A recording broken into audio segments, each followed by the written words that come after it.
Imagine an era when India was the intellectual powerhouse of the world. A time of magnificent art, groundbreaking science, timeless literature, and a vast empire that unified much of the subcontinent. Welcome to the Gupta Empire, often called the Golden Age of India. Today, we dive deep into its rise, glory, and enduring legacy. If you love ancient history, hit that like button and subscribe for more. From around 320 to 550 CE, the Guptas transformed northern India into a beacon of prosperity and creativity. Their rulers weren't just conquerors, they were patrons of genius. Let's travel back in time. The story begins in Magadha, in present-day Bihar. The dynasty was founded by Gupta, but it was his descendant Chandragupta I who really kicked things off around 320 CE.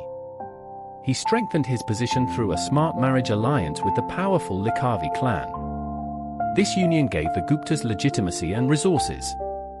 His son, Chandragupta, reigned from around 335 to 375 CE and was a military mastermind. Known as the Napoleon of India, he launched brilliant campaigns across northern and central India. He defeated kings, absorbed territories, and even received tributes from distant rulers. Yet, he was also a poet, musician, and devout Hindu who performed the Ashvamedha sacrifice to proclaim his power. His Allahabad pillar inscription by court poet Harisena is one of our best sources about him. Then came the peak, Chandragupta II, also called Vikramaditya, who ruled from around 375 to 415 CE. Under him, the empire reached its zenith. He defeated the western Kshatrapas, expanded westward to Ujjain, and fostered a court full of brilliance, the legendary 9 gems or Navaratnas, including the great poet Kalidasa. This wasn't just about territory. The Gupta period was a cultural and scientific explosion. Sanskrit reached new heights. Kalidasa wrote masterpieces like Abhijnana-Shakuntalam, the recognition of Shakuntala, Meghaduta, and Raghuvamsha, works that still influence Indian culture. Drama, poetry, and the Puranas flourished.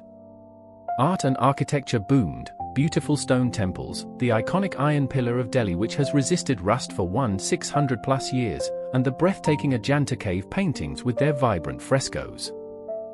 Aryabhata, the genius astronomer-mathematician, calculated the Earth's rotation on its axis, approximated pi, and proposed a heliocentric model centuries before Copernicus. He also worked on trigonometry and the concept of zero. Varahamihira contributed to astronomy and astrology. The decimal system and modern numerals we use today trace roots here. Prosperous trade with Rome, Southeast Asia, and China. Gold coins showed economic strength.